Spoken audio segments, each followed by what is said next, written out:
Oui, aujourd'hui, on n'a pas été efficace, on n'a pas marqué. Ça, on l'accepte et on ne s'en prend à personne. Mais les deux buts qu'on a aussi encaissés, ça aussi, il faut l'accepter. On ne doit aussi s'en prendre à personne. Parce que déjà, le premier but, ça me pose problème.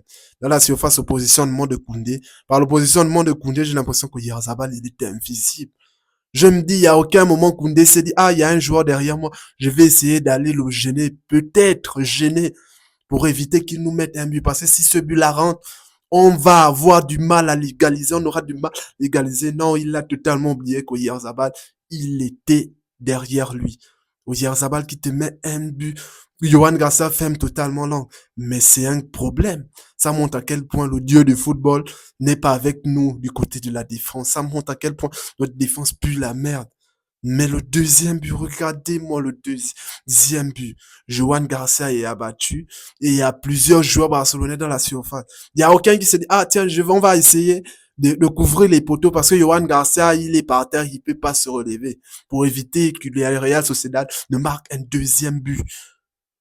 Et regardez comment il défend dans la surface. Il y a un énorme trou au milieu des poteaux. Il y a un trou qui dit, ah tiens, vas-y, tire par ici. On est sûr que ça va rentrer. Boum, et puis ça prend. À peine marqué, à peine égalisé, on se prend un but. Mais sérieux, il n'y a pas de progrès défensif dans cette équipe.